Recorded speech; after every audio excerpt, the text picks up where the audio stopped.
every 3 seconds because my nieces are headed back to school today. And last night I gave them the pep talk. Yeah. You know, they're like my children, Billy, you don't know. So What my do you nieces tell a 7- and 10-year-old is it for a pep talk? don't embarrass us. No. Wow. You're a home. What is going on in these homes? So that's Gianna, that's Layla. You might remember we went to Universal and hung out, and we did our Disney. We did everything. Mostly, though, they really love the Universal, not just because this parent company that owns the park. Actually, jump the line. They got to jump the line. And you got in for free. This is them. This is they're going to school right now. Look at that. Their teachers all follow me on social media. Look at how big that one backpack Does that is. help them? I don't know yet. I'm trying to find out. We'll With see the this year. grades and Look how big Gianna's backpack is. That is huge. I have She could have another kid in there. idea. She's carrying another kid in there. You say that. Aunt Tamron is in the backpack. No, and then as the morning progressed, I think we have the other pictures there. So they're all smiles. Okay, this is in front of our little teacher sign and whatnot. Oh, then they don't have it loaded yet. Within 5 minutes, they both look like they're ready to break out of Alcatraz. Like completely miserable expressions. Their mom and dad Then dropped them off at reality school. sets in. But I promised them, I'd said last night, okay, guys, you know, make this a great day. You got to own it. I give them the big pep talk like we are, you know, about to win some Olympic trial. And I said, you get ice cream at the end. Ice cream up. No, that's a good deal. Layla says, what about a puppy? Yeah, I was going to say ice cream. That's not Connection gonna is going bad. Well, you got a puppy, so why can't she get a puppy? There you go. Because I'm the aunt. But anyway, so that's what my morning has been like. I'm like the nervous aunt. My hands are trembling. I did a little school of my own. Now, here we are in New York, and I think, you know, think of my oldest child was, let's see, she was, you know, 6 years old when 9/11 happened. Right. My oldest child, my youngest one, who just we saw a second ago, she doesn't remember 9/11, of course, and so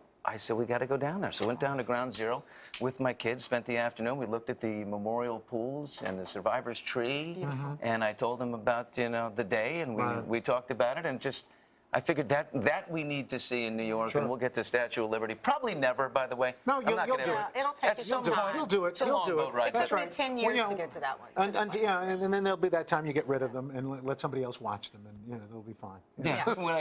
But you know, that is interesting. I'm not ready for that quite yet. How long you lived somewhere before seeing these iconic things. I didn't see the Statue of Liberty until I lived here 10 years. I did see, of course, the 9/11. I lived across the street from it and watched it build. But yeah, but let me tell you, it took me 10 years to see the Statue of Liberty, and I could see it from my window. And once you get there, it is. Just never get to it. When you're local, forget about it. It never gets tiring to see that. When you see, no matter how good the photograph or the video is, until you stand in front of that Statue of Liberty, it literally takes your breath away. I'm going to go out. Empire State Building, you've got to do that. Yeah, that's another one. There's a lot of stuff to do. The Transit Museum in Brooklyn on J Street. My dad worked for the Transit Authority, so I put that in there. So you've got a tour guide set up for What did you do last night before you laid out this unbelievable suit? Well, thank you. I always lay my clothes out the night before, but thank you very much. I found that out. I'm going to start doing it. Deborah's out of town. The kids and I, there's this Indian restaurant that is like a block and a half away from us. We've seen it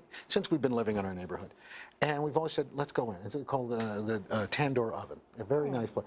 Turns out it's been there over 40 years. And in fact, it's like one of these original New York haunts. It's like the Statue of Liberty. It's right there. But you never go in. It is so old that this is some of the food. I had the tandoor shrimp. Nick had the lamb kebabs. Look at the naan back there. That's right, right there. And Look at Nick giving us the thumbs up. I can't show Leela because I did not get approval of the picture that I took. So, Oh, right, of course. So photo approval. I got a 17-year-old daughter. Are you at that stage now? She won't. You have to submit? Yeah, she's the photo editor. So, but I'm on my way to the restroom, and there is a payphone on the wall and it says New York Telephone. Is it operating? It operates. Tamron, it works. They're all over Rio. Remember, we were just phone booths everywhere. But in New York, so I was describing it, and Nick, who was 14, said, "What's a payphone?" Right. And so I walked him back to show him This is a payphone what the child. payphone was. How much does it cost? To use It's still a quarter. No. Is it really? I think so. Impossible. Yeah. Well, I think he doesn't know. He didn't. I didn't put anything in it. I didn't need to use How do you know? But I think it had it said 10. This is a relic. It still said it said 5, 10, 25 on the coin slot. I need to know how much. It can't be with inflation. I mean, come on. I don't know. Look at me. I don't know. Newsy now. There's still a couple around New York. My wife saw one in the city. Yeah. Hello, Today fans. Thanks for checking out our YouTube channel. Subscribe by clicking that button down there and click on any of the videos over here to watch the latest interviews, show highlights, and digital exclusives.